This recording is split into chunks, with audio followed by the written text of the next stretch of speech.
জয় গুরু, জয় গুরু। আপনার আমার কথাটা শোনা যাচ্ছে বোধহয়? হ্যাঁ, সুন্দর শোনা যায়। জয় গুরু, জয় গুরু দাদা। আমার কথা শোনা যাচ্ছে তো? আগে আগে সুন্দর শোনা যাচ্ছে। জয় গুরু। আমার কথা শোনা যাচ্ছে তো? আগে সুন্দর শোনা যাচ্ছে। জয় গুরু, জয় আগে গুরু। দাদা শোনা যাচ্ছে, শোনা যাচ্ছে। আচ্ছা, আজকের যে আলোচনা দিয়ে কথাটা শেষ হলো, যে কবিতা হলো, এখন জানিয়ে তুমুল আলোড়ন চলছে সব জায়গায়। দীক্ষাপত্র সমীক্ষার কাজ, যে আচার্যদেব নতুন ভাবে শুরু করেছেন, এ তো ছিলই, এ বরাবরের জন্য আমাদের সাথে অনুস্থিতই ছিল। তিনি নতুন ভাবে এটাকে আলোকিত করেছেন। মানে হীরক যেমন থাকে খনির মধ্যে, অন্ধকারেও থাকতে পারে, কিন্তু যখন আলো পড়ে তখন তা ঝকমক করে ওঠে। এই দীক্ষাপত্র সমীক্ষা আমাদের মধ্যে ছিল, কিন্তু তিনি যেন সেটাকে নতুন দৃষ্টিকোণ নিয়ে নতুন ভাবে আমাদের কাছে হাজির করলেন। একটা উন্মাদনার সৃষ্টি হয়েছে ভেতরে প্রত্যেকের, আর প্রত্যেকে আনন্দের সাথে এতে অংশগ্রহণ করছেন। আচার্যদেব বলছেন যে 365 দিনের মধ্যে আমরা যদি দুটো দিন, মানে 48 ঘন্টা নিজেকে সম্পূর্ণভাবে তাদের নিয়োজিত করতে পারি, যদি পারি, আর মনের মধ্যে যদি হুঙ্কার দিয়ে বলতে পারি, ঠাকুর আমি তোমাকে ভালোবাসি, একদম হুঙ্কার দিয়ে বলতে পারি, তাহলে মুহূর্তের মধ্যে আমাদের সব প্রাপ্তি সম্ভব। কি অদ্ভুত কথা বলছেন, তাই না? অদ্ভুত কথা বলছেন যে সব প্রাপ্তি সম্ভব। এই যে আমরা বসে আছি এখানে, প্রায় 135 জনের কাছে লোক বসে আছি। আমাদের প্রত্যেকের জীবনের মধ্যে অনেক সমস্যা আছে, আর সমস্যার জন্য আমরা কত দৌড়দৌড়ি করছি, কত সময় ব্যয় করছি। তিনি বলছেন যে দুটো দিন আপনারা কি সম্পূর্ণভাবে নিয়োজিত থাকতে পারি না? যদি আমরা দুটো দিন সম্পূর্ণ নিয়োজিত থাকতে পারতাম, এবং আজকে আমি কোনো কথাই, কোনো বার্তাই আসবে না প্রভুর বার্তা ছাড়া, এবং প্রত্যেকটা নিঃশ্বাসে নাম হবে, আর আমি তাকে বলবো আমি তোমাকে খুব ভালোবাসি। খালি এইটুকুনি কথাতেই মুক্তি? হ্যাঁ, মুক্তি, নিশ্চয়ই মুক্তি হতে পারে। আর এই বিশ্বাসটাকে প্রথিত করে দেওয়ার নাম দীক্ষাপত্র সমীক্ষা। তাই জন্য নিজেকে আগে বিশ্বস্ত হতে হবে, নিজেকে বিশ্বস্ত হতে হবে।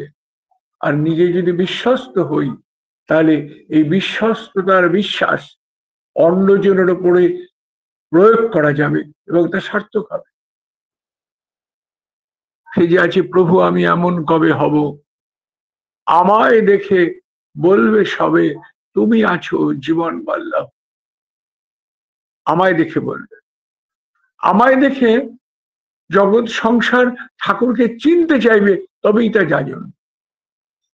এবার আচার্যদেব বলছেন ভগবানের সম্পূর্ণতা ভক্ত মেটায়। অদ্ভুত কথা বলছেন, ভগবান, তিনি যে ভগবান, তাকে কে চেনাবে? ভগবান তো নিজে চেনাতে পারবেন না। ভগবানকে চেনাবে ভক্ত, ভক্ত চেনাবে ভগবানকে। ওই যে রবীন্দ্রনাথ বলছেন, আমি নইলে ত্রিভুবনেশ্বর, তোমার প্রেম হতো যে মিছে। এ কথা ভক্ত বলতে পারে, ভক্তই পারে। তাই জন্য তিনি বলছেন, আপনি যদি চোর হন না, তাহলে সবাই বলবে চোরের ভগবান চোর। আপনি ঠাকুরকে চোর বানিয়ে দিতে পারেন?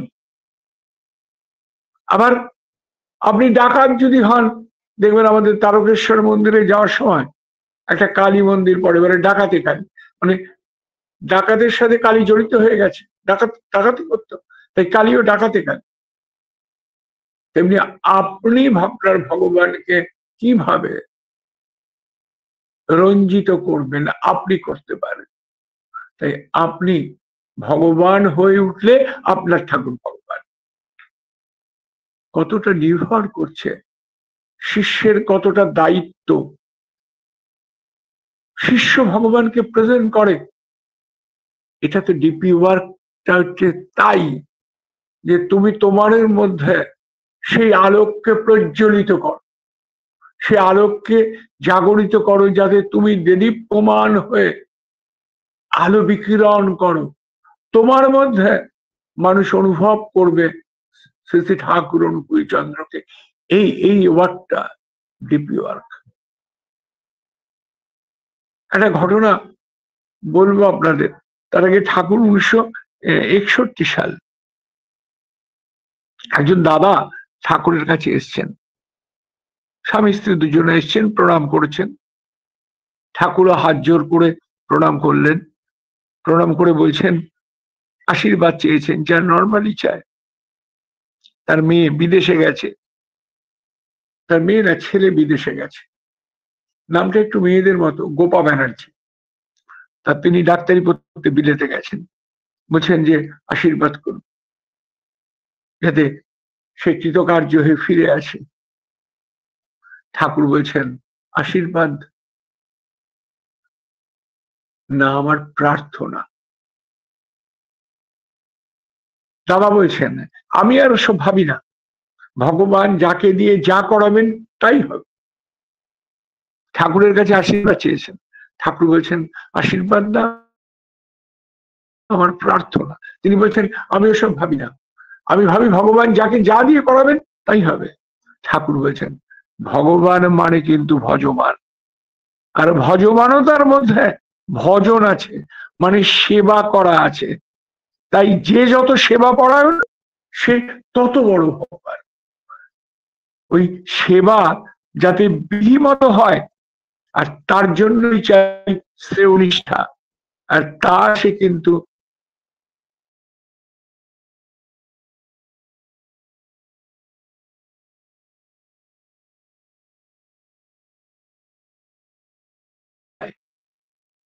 ভদ্রলোক বলছেন আমরা তো গুরুজনের আশীর্বাদ তো আমাদের লাগবেই না।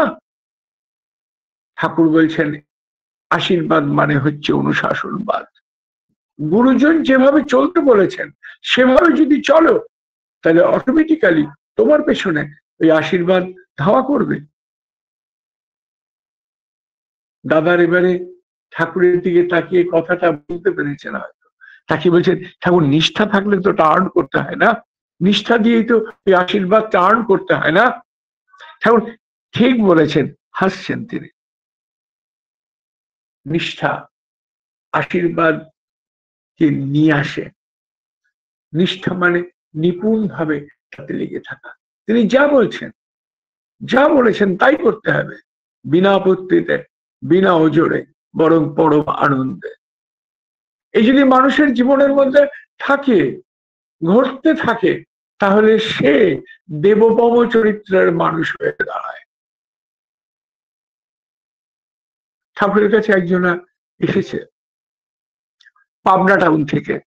আমি হিমায়তপুর গেছি, ঠাকুরের জন্মস্থান দর্শন করেছি, হয়তো আপনাদের এখানেও অনেকে দর্শন করেছেন। হিমায়তপুর পাবনায় দর্শন, তার জন্মস্থান দর্শন, সে এক অপূর্ব অভিজ্ঞতা। ঠাকুর বলতেন পাবনা হিমায়তপুরের 7 হাত মাটির নিচেও নাকি নামের স্তর আছে, নামের স্পন্দন আছে, অনুভব করা যায়। আর আমার মনে হয়েছিল যে আমি যেখানে থাকি নৈহাটি, সেখানে তো ঠাকুর 2 বছর কাল ছিলেন। সে জায়গা আমার জন্মভূমি, আমার জন্মস্থান। এখানের আকাশে বাতাসে তো তার স্মৃতি আছে। যখন ছোট্ট ছিলাম তখন ঠাকুর আমার বাড়িতে চিঠি পাঠিয়েছিলেন, আমরা দেওঘর গেছিলাম। সেটাও একটা বিচিত্র অনুভূতি যে তাকে দেখেছি আমি। অনেক সৌভাগ্য না হলে তাকে দেখা যায় না। তিনি চিঠি পাঠিয়ে আমাদের দেখা দিয়েছিলেন। এটা আমার জীবনের একটা বিরাট প্রাপ্তি। আর এই প্রাপ্তির জন্যই হয়তো দীক্ষা হয়েছে। এবার আচার্য থেকে দেখেছি, শ্রী বর্দাকে দেখেছি, শ্রী দাদাকে দেখেছি, আপনাকে দেখলাম, অবিন বাবুকে দেখলাম, এতগুলো আমি পরপর দেখে এসছি।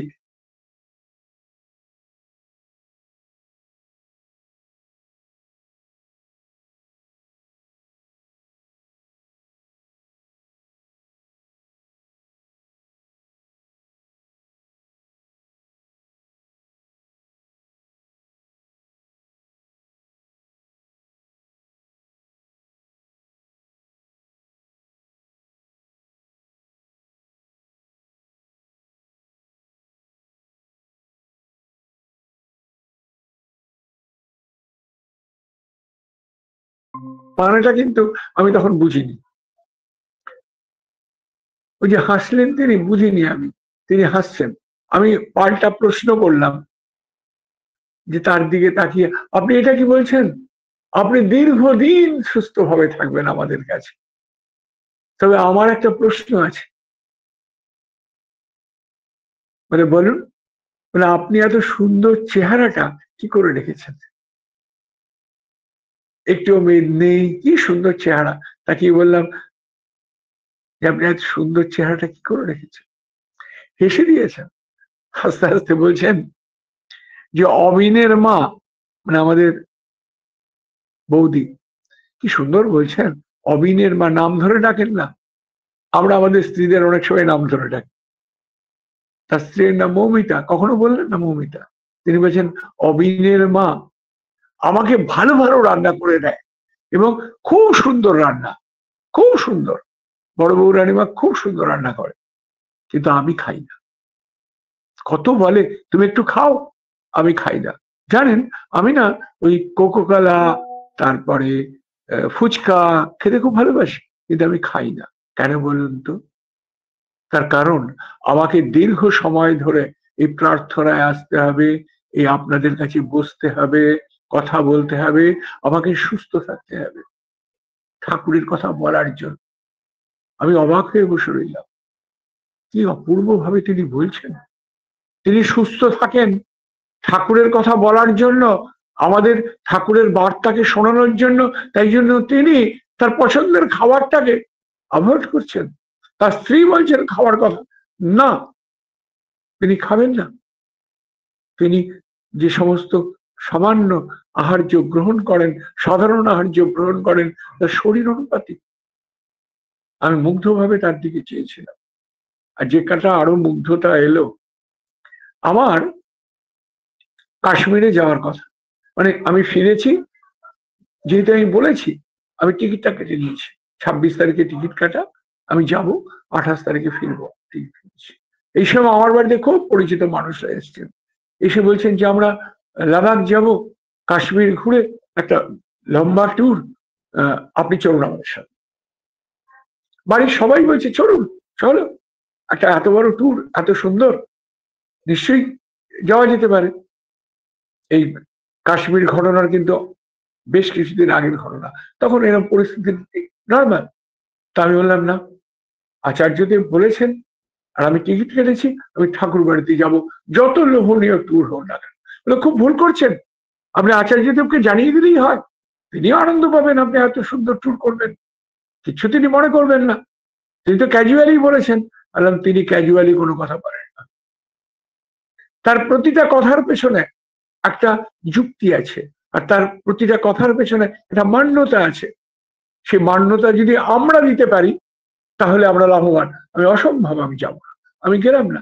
তারা সব টাকা ইনভেস্ট করে দিল, নিয়ার অ্যাবাউট 1 লাখ তাদের লেগেছে পরিবারে। ইনভেস্ট করে দেওয়ার পরে এই ঘটনাগুলো ঘটল।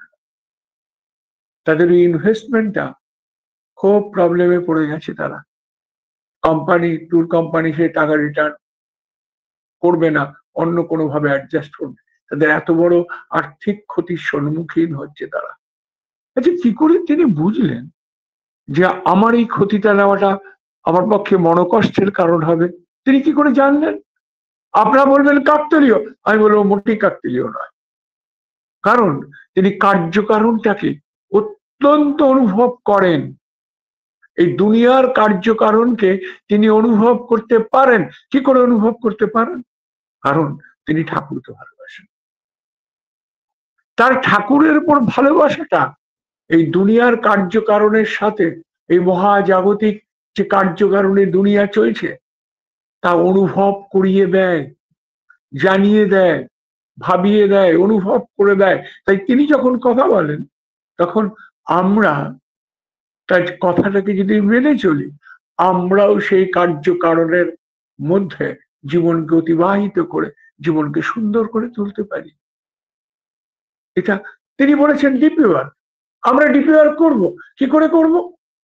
যে তিনি বলেছেন ডিপি ওয়ার্ক হচ্ছে মানুষের ভালো করা, মানুষের সেবা করা এবং মানুষকে জানিয়ে দেওয়া পুরুষোত্তম ভগবান স্বয়ং পৃথিবীতে আবির্ভূত হয়েছেন মানুষের মুক্তির জন্য।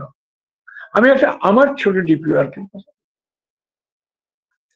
একজন দীক্ষিত মানুষ আমার মাধ্যমে দীক্ষিত, তিনি আমাদের কাছাকাছি অঞ্চলে থাকেন। তা তিনি দীক্ষা নেওয়ার পরে তার বাবার কথা বলছেন। তার পিতৃদেব তিনি ঠাকুর মানেন না, একেবারেই মানেন না ঠাকুর। তার কারণ তার ঠাকুরের প্রতি অনীহা আর কি অশ্রদ্ধা, শুধু না সব ঠাকুর দেবতার প্রতি তাই। কারণ তার জীবনের মধ্যে অনেক অসহনীয় পরিস্থিতির সৃষ্টি হয়েছে।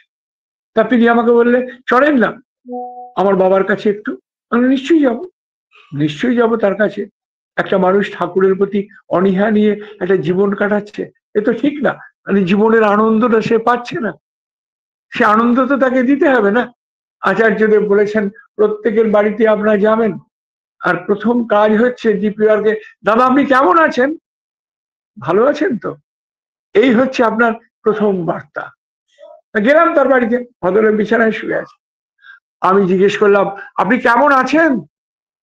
তা তিনি শুয়ে উত্তর বললেন আর আছি। ভগবান কি আমার মৃত্যুটাকেও দিতে পারছেন না?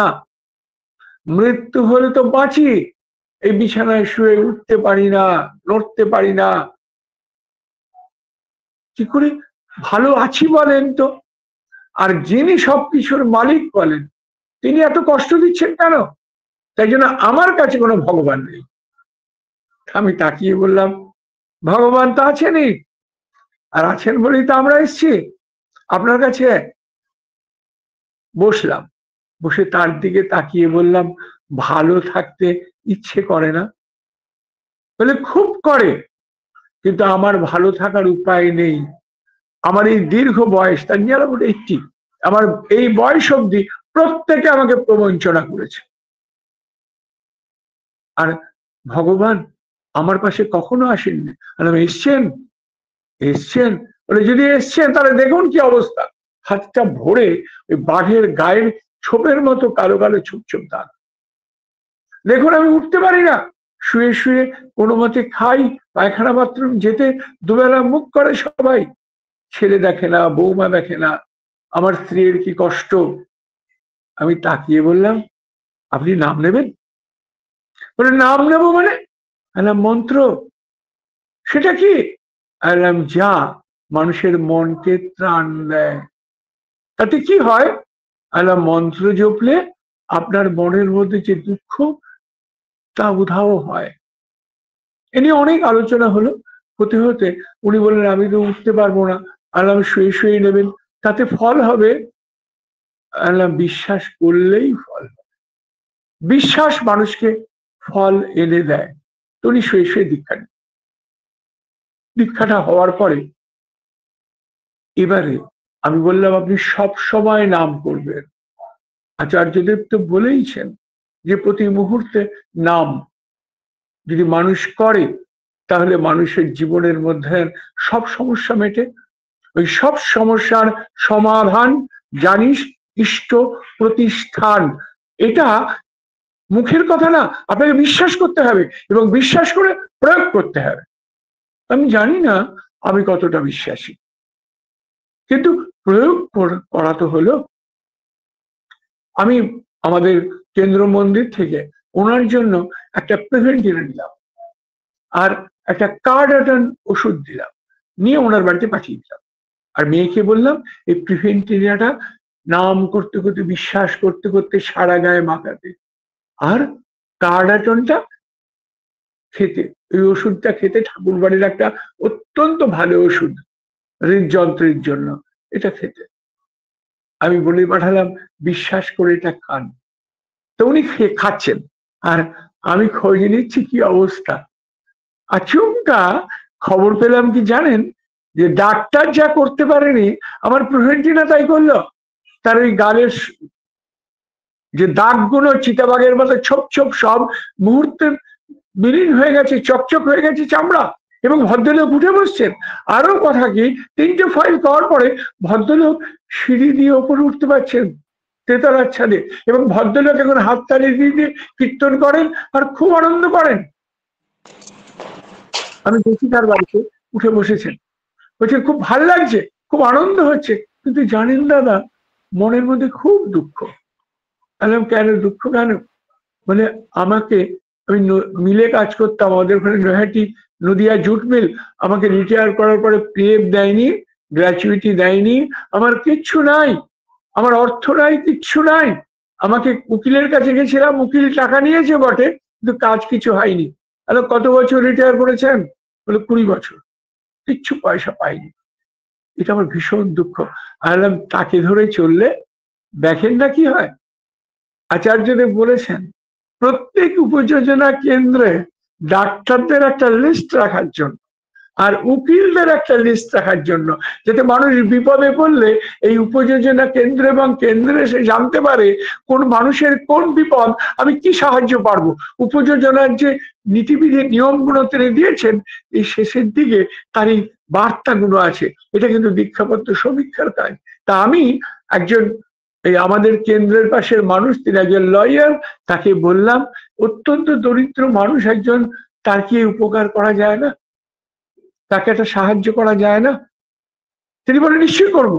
কোনো অর্থ দিতে পারবো না ভাই, কোনো অর্থের দরকার নেই, সব কাগজপত্রগুলো এনে দিন। তিনি কাগজপত্রগুলো সব এনে দিলেন, আমি দিলাম তার কাছে এনে। ওমা মুহূর্তের মধ্যে কাজ হলো।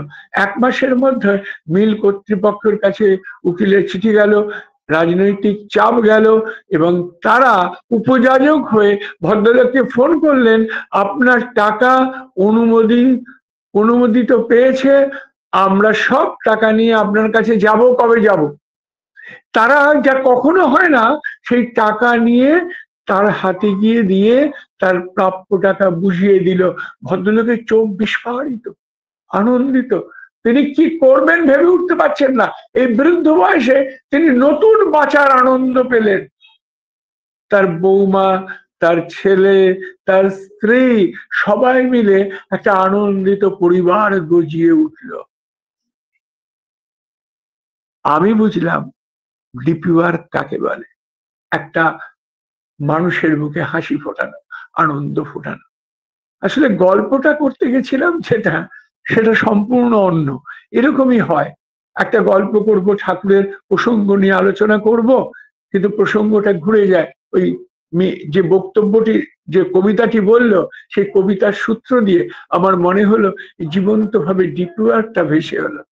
আর আচার্য দেবের কথাটা কি আমার সামনে উপস্থিত হলো, আর দুটো না বলে পারলাম। তবে আজকে বোধহয় সময় শেষ হয়ে এসছে, আজকে এই অবধি থাক। আরো 10 মিনিট বলতেই পারেন, আরো 10 মিনিট বলতেই পারেন। জয় গুরু। জয় গুরু, জয়। আসলে যে কথাটা আমি আলোচনা করব ভেবেছিলাম, এই কাজ করতে গিয়ে ঠাকুর বলছেন যে আমার সব থেকে জীবনের ভয় কি ছিল জানেন? ঠাকুর বলছেন ভয় হচ্ছে যে আমার কথাগুলোকে কেউ যখন অলৌকিকতার মোড়নে ফেলে বলবে। আমি ছোটবেলা থেকেই অলৌকিকত্বের খুব ভয় পাই। ঠাকুর বলছেন আমি অলৌকিকত্বের খুব ভয় পাই। আসলে অলৌকিক বলে কিছু নাই এই দুনিয়ায়। তিনি যা কিছু সৃষ্টি করেছেন সব একটা যুক্তি আছে, একটা কারণ আছে, আর সেই কারণকে আবিষ্কার করাটাই আধ্যাত্মিকতা। যখন এই ইলেকট্রন, প্রোটন, নিউট্রন, পজিট্রন, মেসনের আবিষ্কার হয়নি, তখন ঠাকুর ইলেকট্রনের নর্তনের কথা বলছেন। তখনকার দিনে একটা অসম্ভব ব্যাপার। পরে বিজ্ঞান আবিষ্কার করেছেন এরকম হয়।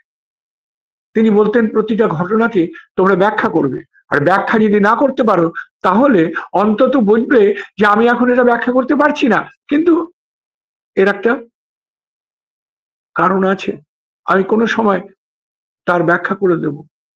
যেমন আমার মিসেসকে আমার শ্বশুর মশাই মানে গুরুপ্রসন্ন ভট্টাচার্য বলছেন, একবার ঠাকুরের কপাল থেকে একটা গোলাপি রঙের জ্যোতি বেরিয়েছিল এবং সারা আকাশকে রঙিন করে দিয়েছিল। এটা যিনি দর্শন করেছিলেন তিনি সরোজিনী মা, ঠাকুরের সেবিকা। তিনি এখনো বেঁচে আছেন, চল তার নিজের মুখে এই গল্পটা তুই শুনে আসবি। তা আমার মিসেস গেছিলেন, তখন সরোজিনী মা গল্প করছিলেন যে ঠাকুরকে খুব জ্বালাতন করতেন হরিদাসী বৈরাগী বলে একজন বৈষ্ণবী। তিনি অতীব সুন্দরী, তার কাজ ছিল সাধকদের ব্রত ভঙ্গ করা। তিনি সেই হিসেবে ঠাকুরের কাছে এসেছিলেন আর ঠাকুরের কাছে ঘুর ঘুর করতেন। সবাই জানতো, সবাই তাড়িয়ে দিতে বলতো, কিন্তু ঠাকুর তো কাউকে কখনো তাড়াতে পারতেন না। আর তিনি সুযোগ করছেন কি করে ঠাকুরকে তিনি কালিমা যুক্ত করবেন। বলছে একদিন এরকম ঠাকুরের ঘরে রয়েছেন, তিনি ঢুকে পড়েছেন, দেখেই ঠাকুর চিৎকার করে উঠেছিল মা মা বলে। তিনি বেরিয়ে এসছেন, ঠাকুর বেরিয়ে গেছেন পদ্মার ধারে, তখন সরোজিনী মারাও চলে এসছেন, তখন দেখলেন ওই জ্যোতিটি। হরিদাসী বৈরাগী তারপর থেকে আর আশ্রয় ছিলেন না।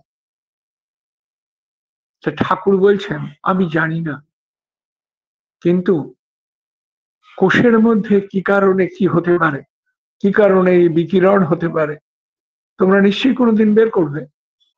তা যে গল্পটা আমি বলছিলাম, আমি জানি না এই গল্পটা আপনাদের বলেছি। আমার একজন অত্যন্ত শ্রদ্ধেয় প্রিয় মানুষ, যিনি তার আধ্যাত্মিক জীবনের মধ্যে অত্যন্ত উচ্চ স্তরে আরোহণ করেছিলেন। আমি এরকম মানুষ দেখেছি যার আধ্যাত্মিকতার স্তর অত্যন্ত উচ্চ, যিনি সাধন ভজন করতেন। ভজন বলে একটা সাধনা আছে, সেই সাধনায় তিনি অনেক দূর এগিয়ে গিয়েছিলেন, আমাদের গল্প করতেন সব। তা তিনি বলছেন, জানো ছোটবেলা থেকে একটা নেশা ছিল, সেই নেশা হচ্ছে ঠাকুরকে কি করে আনন্দ দেব। যখন প্রণাম করলাম ঠাকুরের কাছে, ঠাকুর তাকালেন, সালটা 1932 সাল। ঠাকুর তাকিয়ে বললেন যে বড় হতে হবে, জীবনে বড় হওয়াটাই আনন্দের লক্ষণ, জীবনে বড় হওয়াটাই তাকে খুশি করার তৃপ্তি। বড় হব কেন? তাকে খুশি করার জন্য। গীতায় আছে, আমি পাহাড়ের মধ্যে মরুদ, গাছের মধ্যে অশ্বত্থ, মানুষের মধ্যে অর্জুন, এরভাবে বর্ণনা করা আছে। সুতরাং তুমি যত বড় হবে তুমি তত ভগবানের প্রিয় হবে, ভগবান নিজে তা পছন্দ করেন। তা তখন থেকে নেশা এসে গেল, আমি বড় হব এবং প্রাণপণ পড়ার চেষ্টা করতে আরম্ভ করলাম। ঠাকুরের কথায় একটা লোহার কারখানায় কাজ করি, একটা গার্মেন্ট সেল ফ্যাক্টরিতে। তো সেখানে অ্যাপ্রেন্টিস হিসেবে কাজ করি, 75 পয়সা মায়না পাই, আর দিন রাত খাটি। আমাকে বড় হতে হবে। হতে হতে আমি এক একটা স্তর অতিক্রম করছি।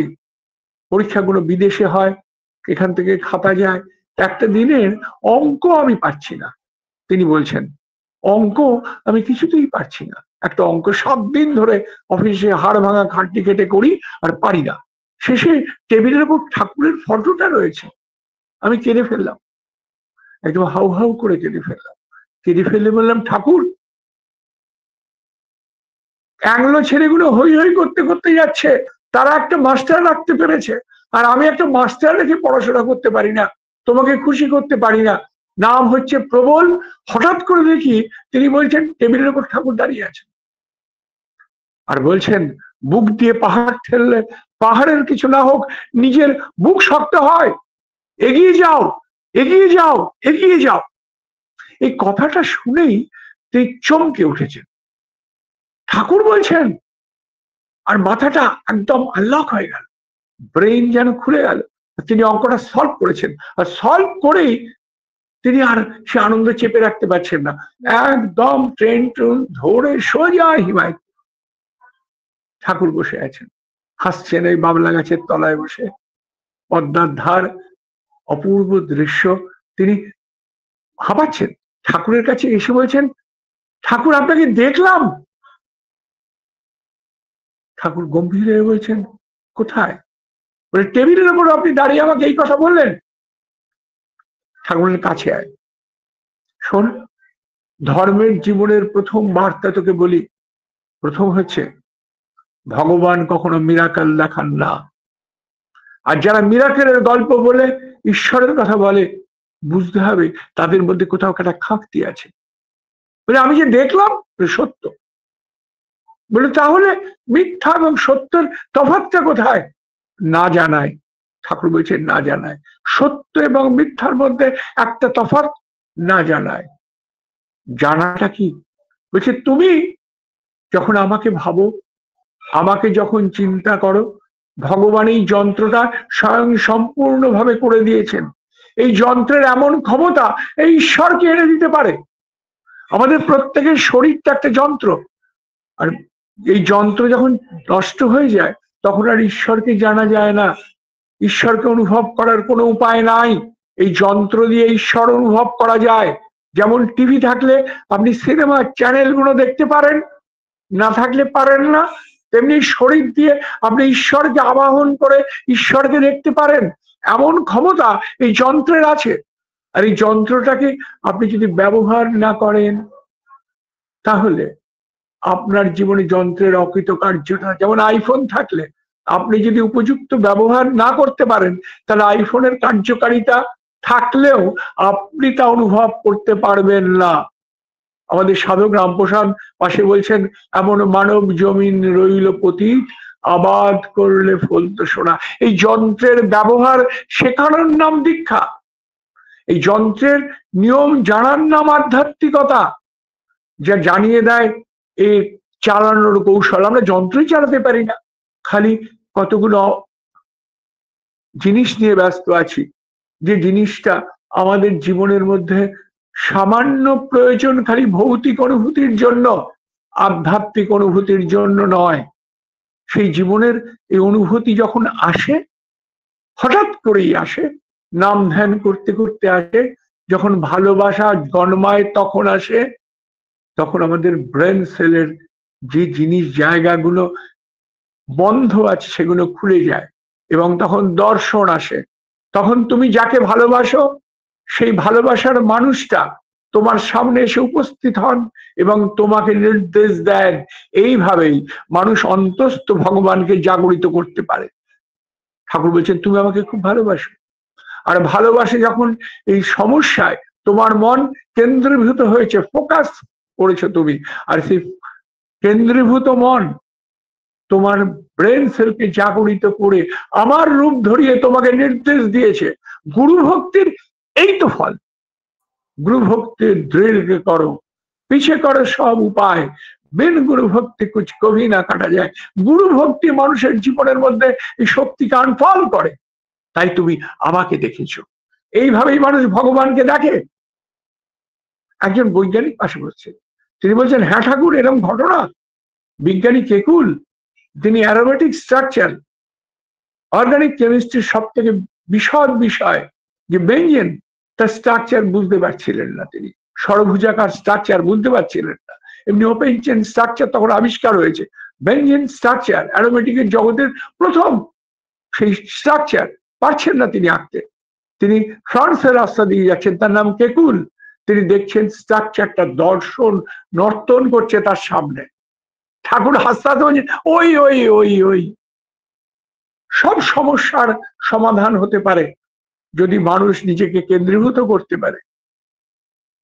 আমাকে কিরণ ব্যানার্জিরা, যিনি ইছাপুর রাইফেল ফ্যাক্টরির জেনারেল ম্যানেজার ছিলেন, তিনি বলছেন, জানো, আমার জীবনের মধ্যে তিনি নতুন দিগন্ত খুলে দিলেন। আমি অনুভব করতে পারলাম যে অলৌকিকত্ব নয়, অলেক নয়, জীবনের সত্য এবং তার মূর্ত প্রতীক স্বয়ং আবির্ভূত হন যখন, তখন মানুষ যখন তাকে ভালোবাসে তখন সে কি অনুভব করে? তখন সে অনুভব করে সে নিজের মধ্যে সেই চৈতন্য আছে।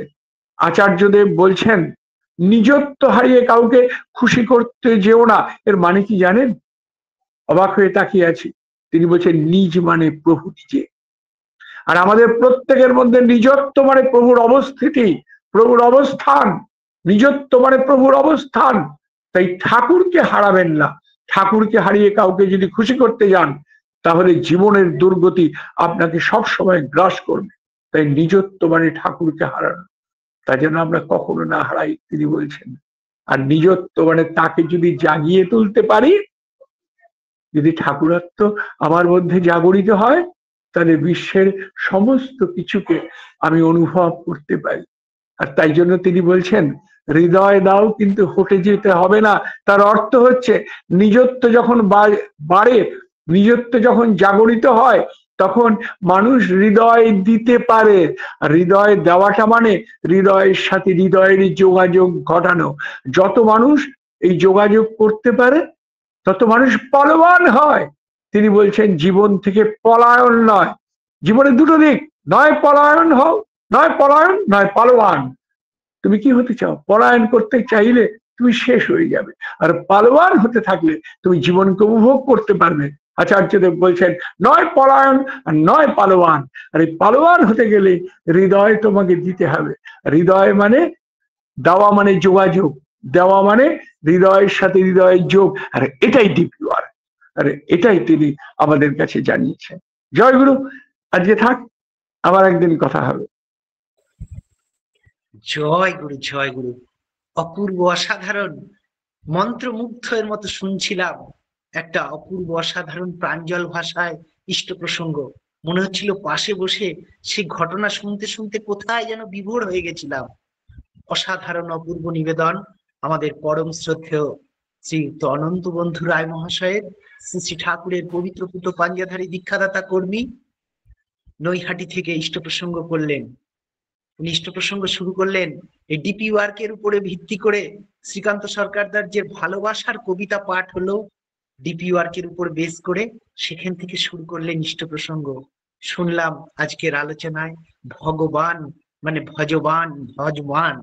শুনলাম নিষ্ঠার কথা, শুনলাম শ্রী শ্রী আচার্য দেবের সঙ্গে সঙ্গ করা। আজকে এমন একজন মানুষের কাছ থেকে আমরা ইষ্ট প্রসঙ্গ শুনলাম, শ্রী শ্রী ঠাকুরের পঞ্চম পুরুষের সঙ্গে যিনি সঙ্গ করেছেন, এমন একজন মানুষ। শুনলাম শ্রী শ্রী আচার্য দেবের সঙ্গে সঙ্গ সান্নিধ্য করার বিশেষ কথা। শ্রী শ্রী আচার্য দেব শ্রী শ্রী ঠাকুরকে ভালোবেসে কি সুন্দর ভালো মন্দ খাবার জিনিস তার লোভ হলেও তিনি খান না, শুধু ঠাকুরের কথা বলার জন্য। শুনলাম আজকে ডিপি ওয়ার্কের যে মূল